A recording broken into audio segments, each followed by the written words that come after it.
Olá, caríssimos alunos, muito bem-vindos a mais um encontro com vocês aqui na nossa pós-graduação em Segurança Pública com ênfase em atividades policiais.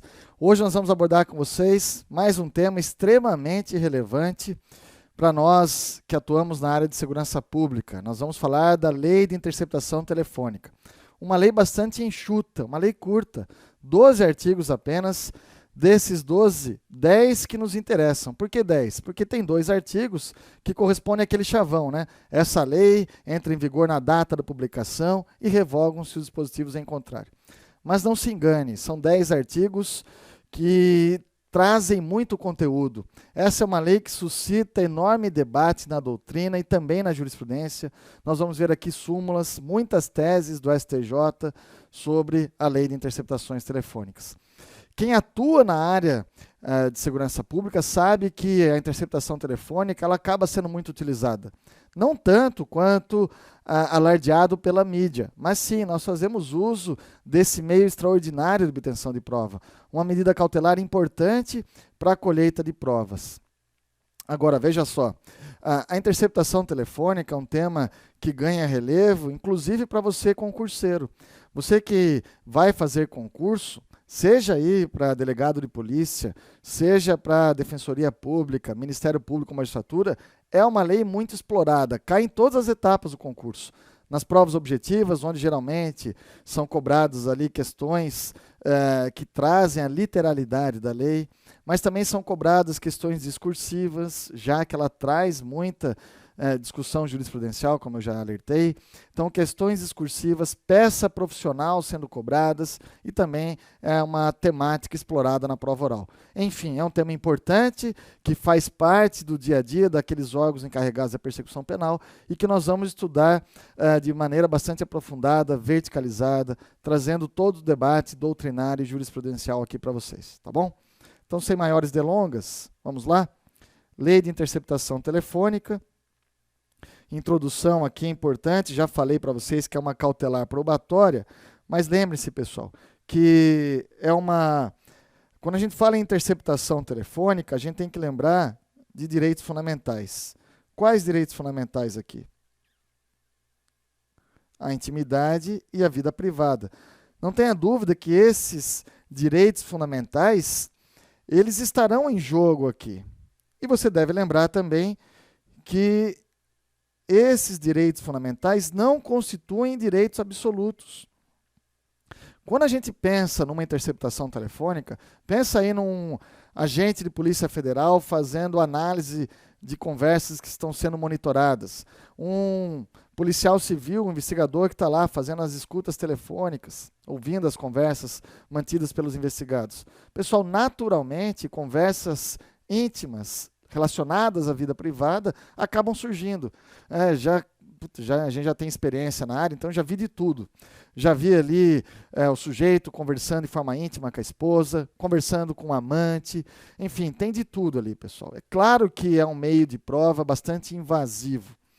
Mas, de outro lado, quando a gente fala em interceptação telefônica, de um lado, de outro lado, você vai ter o direito à intimidade, o direito à vida privada, estão em jogo, então, aqui, esses valores, você tem que ponderar esses valores e aplicar o princípio da proporcionalidade. E aí, o que ganha relevo? Claro que o interesse público, ele é muito maior do que o interesse privado da intimidade e da vida privada. Por isso que não se pode utilizar esses direitos fundamentais como escudo para salvaguardar práticas ilícitas. Essas liberdades fundamentais não são absolutas. Então entra em jogo aqui o princípio da proporcionalidade, né? A ponderação de valores que deve ser feita aqui. Lembre-se sempre aquela famosa frase da prevalência do interesse público sobre o particular. O interesse público goza de primazia. Então é importante ter isso em mente, tá bom? Vamos falar então agora do fundamento legal e constitucional. Nós começamos sempre introduzindo o tema, trabalhando aspectos gerais, depois a gente vai atingir ali os pontos mais importantes nevrálgicos dessa lei, os requisitos constitucionais, os requisitos legais e todo o debate jurisprudencial que gravita em torno dessas questões aqui. Bom, fundamento legal, nós já falamos aqui, a Lei 9296 de 96, que encontra amparo constitucional, artigo 5º, inciso 12 da Constituição. Diz o artigo 5º, inciso 12. É inviolável o sigilo da correspondência, é inviolável o sigilo das comunicações telegráficas, é inviolável o sigilo das comunicações de dados, é inviolável o sigilo das comunicações telefônicas, deixa eu destacar em outra cor aqui, salvo no último caso, ou seja, comunicações telefônicas, né? Salvo no último caso, por ordem judicial, nas hipóteses na forma que a lei estabelecer, para fins, veja, criminais, de investigação criminal, instrução processual penal. Então, nas hipóteses na forma que a lei estabelecer. Então, esse dispositivo é super importante, é o que dá amparo à Lei 9296 de 96. Eu quero anotar com vocês o seguinte, vamos interpretar esse dispositivo. O Constituinte aqui está dizendo que é inviolável o sigilo da correspondência. É inviolável o sigilo das comunicações telegráficas.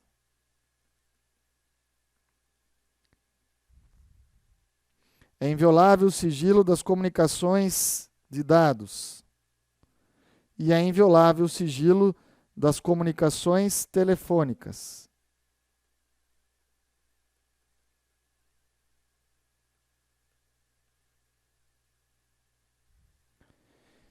E ele vai dizer, salvo no último caso, ou seja, salvo aqui, né? Salvo no último caso, por ordem judicial.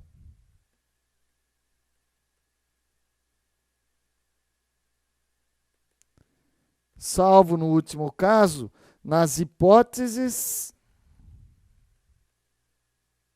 e forma prevista em lei.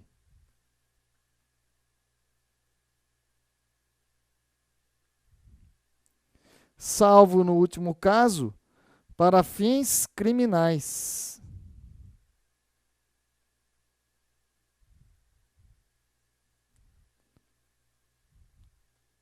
Então é isso, o artigo 5º, inciso 12, está dizendo, olha, é inviolável o sigilo da correspondência, é inviolável o sigilo das comunicações telegráficas, das comunicações de dados e das comunicações telefônicas. Salvo aqui nas comunicações telefônicas, por ordem judicial, nas hipóteses na forma que a lei estabelecer e para fins criminais. Então veja, o artigo 5º, inciso 12, naquela classificação de normas constitucionais, naquela classificação clássica de José Afonso da Silva, ela é uma norma constitucional de eficácia jurídica limitada, porque ela não produz efeitos em sua plenitude, ela depende de uma lei, um ato, uma norma infraconstitucional ulterior, que traga, então, as hipóteses e forma de interceptação telefônica. Então, aqui, ó, quando ela fala em hipótese e forma previstas em lei, isso fica muito claro, que esse artigo 5º, inciso 12, ele é uma norma constitucional de eficácia jurídica limitada. Hipóteses e forma previstas em lei. Pessoal, é justamente a lei que nós vamos abordar com vocês, 9296 de 96. Então, a doutrina ensina que aqui nós estamos diante dos chamados requisitos constitucionais da interceptação telefônica, extraídos do artigo 5º, inciso 12. Requisitos constitucionais, observância de lei. Para você falar em interceptação telefônica, tem que observar uma lei. Qual lei? Você já sabe, é a Lei 9296 de 96, que vai trazer as hipóteses de interceptação telefônica e a sua forma. Além disso, a finalidade criminal é outro requisito que está na Constituição. E nós temos também o requisito que demonstra que essa interceptação depende de ordem judicial. Cláusula de reserva de jurisdição, portanto. Joia? Então, olha só a questão interessante. A Constituição é de 88. Surge, então, essa norma constitucional de eficácia jurídica limitada, porque ela exige uma lei que vai trazer as hipóteses de interceptação, a forma de se realizar uma interceptação telefônica. Essa lei surge em 96. E nesse período, nesses 8 anos, nós não tínhamos, então, interceptação telefônica? Claro que sim, os juízes também autorizavam a interceptação telefônica nesse caso. E a questão é, e essas provas eram válidas ou não? O Supremo ele foi instado a se manifestar. A questão é essa aqui, então. As provas obtidas mediante interceptação telefônica antes do advento da Lei 9296 foram consideradas válidas? Porque, Constituição de 88, dizendo que interceptação é válida desde que prevista em lei que traga as hipóteses e forma. E só em 96 é que surge a Lei 9296 de 96. Nesse ínterim, nós tínhamos também interceptação telefônica que eram autorizadas pelos juízes com base não na Lei 9296 de 96, porque não existia, mas no Código Brasileiro de Telecomunicações.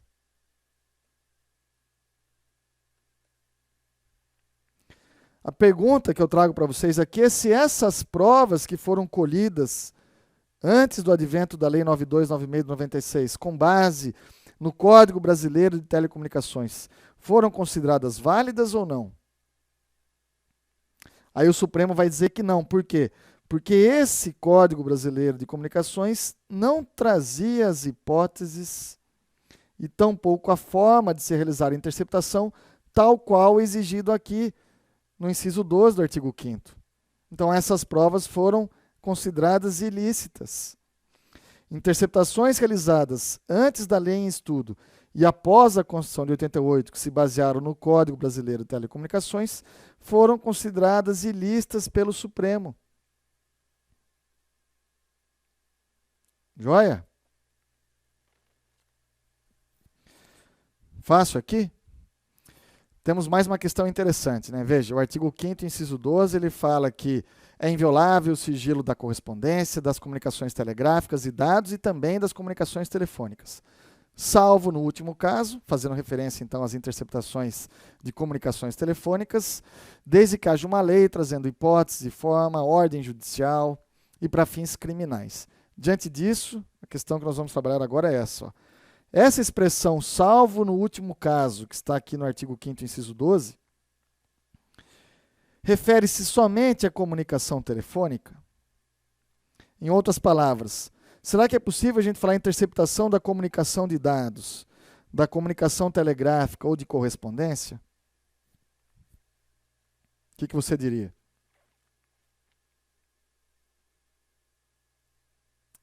Pessoal, se nós realizarmos uma interpretação do artigo 5º, inciso 12, uma interpretação gramatical, uma exegese literal desse dispositivo, nós vamos chegar à conclusão que somente as comunicações telefônicas admitem interceptação de acordo com os requisitos constitucionais. Mas essa não é a melhor interpretação. O que prevalece é que esses direitos fundamentais não são absolutos, não podem servir de escudo para salvaguardar a prática de atividades ilícitas. Então é possível, sim, a quebra de sigilo de dados, a quebra de sigilo de correspondência, de comunicações telegráficas, desde que haja justa causa, ou seja, desde que a gente perceba, no caso concreto, a prevalência do interesse público sobre o particular. Então está aqui a observação. Cuidado com isso, hein? Não vá você pensar que é só as comunicações telefônicas que admitem quebra de sigilo e que todos os demais seriam absolutos. Não. Admite-se sim a quebra do sigilo de toda forma de comunicação, seja correspondência telegráfica, de dados e telefônica, pois não são direitos absolutos, podendo o juiz, no caso concreto, afastar o sigilo diante da supremacia do interesse público sobre o interesse individual, o princípio da proporcionalidade, que nós já alertamos. Agora, imagine a seguinte situação, que é a próxima questão que eu coloquei aqui para vocês. Imagina que nós temos aí um líder de uma facção criminosa que está ali preso num presídio federal. E ele recebe correspondências. O diretor do presídio, ele está suspeitando que aquela correspondência ali, aquelas correspondências que chegam para aquele criminoso, contém o planejamento de uma fuga, de eventual resgate, de crimes que eles estão almejando praticar lá fora pelos demais membros da organização criminosa que não estão custodiados. Nesse caso, poderia o diretor do presídio interceptar essa correspondência, acessar essa correspondência? O que você diria? Lembre-se, prevalência do interesse público sobre o particular. Aqui, o artigo 41 da Lei de Execução Penal, ele traz a resposta e vai dizer que sim, que o diretor do presídio pode acessar essa correspondência e interceptá-la sem necessidade de autorização judicial. E o Supremo já se manifestou dizendo que essa norma é constitucional. Então já está aqui, ó. O diretor do presídio pode, desde que fundamentadamente, restringir ou suspender a comunicação escrita do condenado preso. Artigo 41, parágrafo único da LEP. O Supremo já decidiu desta forma, entendendo válida a regra disposta no artigo 41, parágrafo único da LEP, que prevê que a autoridade administrativa responsável pela gestão do presídio pode interceptar correspondência de presos que se destinem ao exterior. A Suprema Corte, assim, decidiu por entender que o direito à privacidade e à intimidade do preso, olha só, deve ceder espaço aos ditames de segurança pública, deve ceder espaço à disciplina prisional e à própria preservação da ordem jurídica, uma vez que, está aqui aquela célebre frase, né, a cláusula tutelar da inviolabilidade do sigilo epistolar não pode constituir instrumento de salvaguarda de práticas ilícitas. Então é o que acontece com os criminosos que comandam o tráfico, que comandam as organizações criminosas, mesmo estando encarcerados. O objetivo aqui do artigo 41 é justamente cessar o comando da atividade criminosa.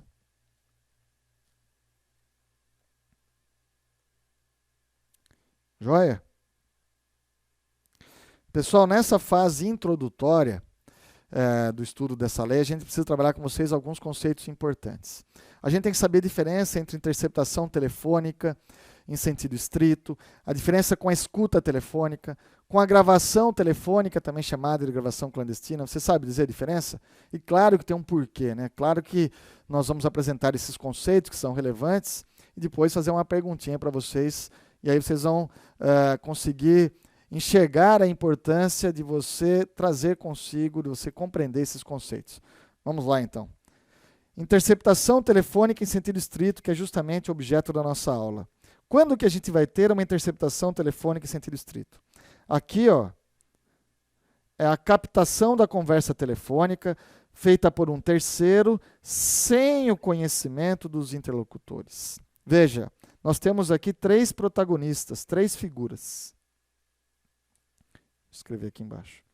Três figuras. Por que três figuras? São três pessoas que aparecem nessa situação. Nós vamos ter aqui os dois interlocutores, aqueles que estão conversando, e nós vamos ter um terceiro, que é o interceptador, que está ouvindo as conversas desses dois, e ele sequer tem conhecimento disso, que essa conversa está sendo monitorada.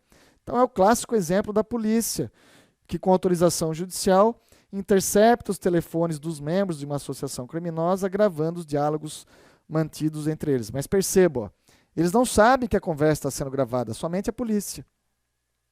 Falou em interceptação telefônica, lembre-se então de três figuras, os dois interlocutores e o abelhudão aqui, ó, o terceiro abelhudão, que está ouvindo a conversa desses dois, e esses desconhecem que esse terceiro está ouvindo tudo, que está monitorando essa conversa. Isso é interceptação telefônica. Agora, a escuta telefônica é diferente. Aqui na escuta telefônica também ocorre a captação da conversa, feita por um terceiro, com o conhecimento, está aqui o detalhe, ó, com o conhecimento de um dos interlocutores e sem o conhecimento de outro. Então, novamente, três protagonistas aqui nessa situação, três figuras, os dois interlocutores, um interceptador. Só que nesse caso, o interceptador está ouvindo a conversa desses dois, mas um deles tem conhecimento disso. Pensa num sequestro. É o exemplo mais claro de escuta telefônica. Sequestraram o filho de um empresário. Aí os criminosos estão em contato telefônico constantemente com o empresário lá, para tratar local de entrega dos valores, localização, onde vai ser deixado o filho, qual o valor que vai ser, ao final de contas, utilizado para fins de resgate.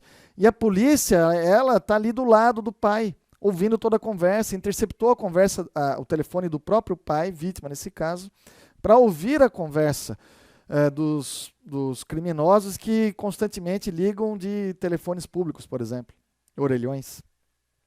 Então, os criminosos tendo conversa com o empresário, pai do sequestrado, e a polícia aqui acompanhando essa conversa. Então, nós temos 3 figuras, temos o terceiro abelhudão, mas um dos interlocutores tem ciência de que aquela conversa está sendo gravada. Joia? É esse exemplo aqui que eu acabei de falar, né? Polícia intercepta a conversa que fulano mantém com o sequestrador de seu filho, e esse monitoramento é realizado com o conhecimento do pai da vítima, e é justamente aqui a diferença da escuta para a interceptação telefônica. E nós temos ainda a gravação telefônica ou gravação clandestina. Aqui é diferente, pessoal. Aqui nós temos 2 figuras. 2 figuras apenas. Apenas os 2 interlocutores. Os 2 estão conversando e um deles está gravando a conversa. Então, gravação telefônica é a captação da conversa telefônica por um dos interlocutores sem o conhecimento do outro. Então, na gravação clandestina, olha o exemplo. A mulher grava a conversa telefônica com o ex-marido que está ameaçando de matá-la. Não tem a figura do terceiro abelhudão. Perceba, é uma autogravação.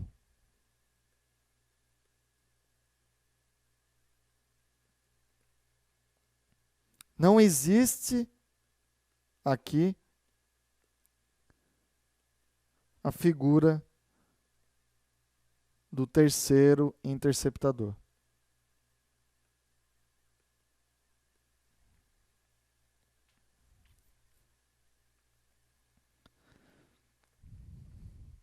Na gravação clandestina, a pessoa está conversando com outra, ela está gravando a conversa, mas não tem um terceiro abelhudão aqui tendo conhecimento dessa conversa, monitorando essa conversa. Isso é gravação telefônica.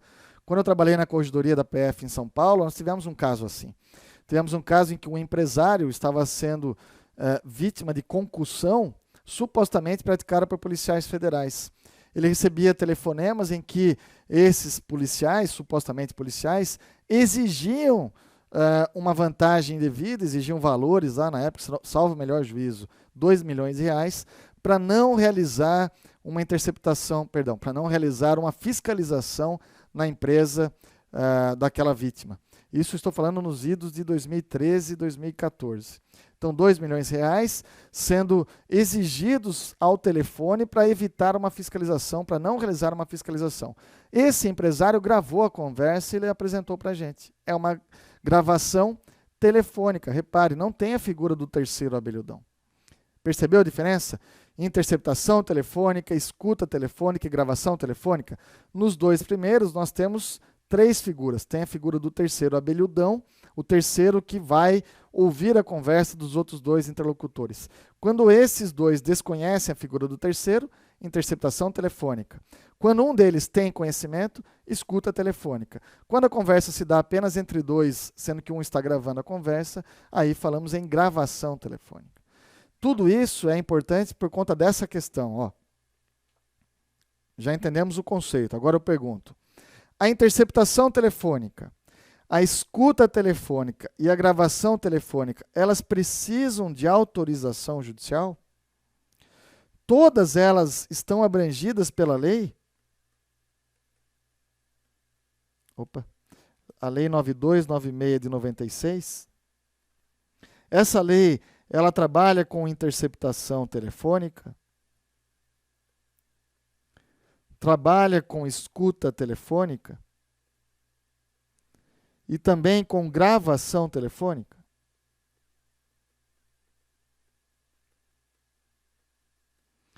E nesses casos, interceptação telefônica, escuta telefônica e gravação telefônica, nas 3 hipóteses, nós vamos ter aí cláusula de reserva de jurisdição? Para uma interceptação telefônica, o juiz tem que autorizar? Para uma escuta telefônica, o juiz precisa autorizar? E na gravação telefônica? A resposta eu trago para vocês a partir do próximo bloco, então. Até já.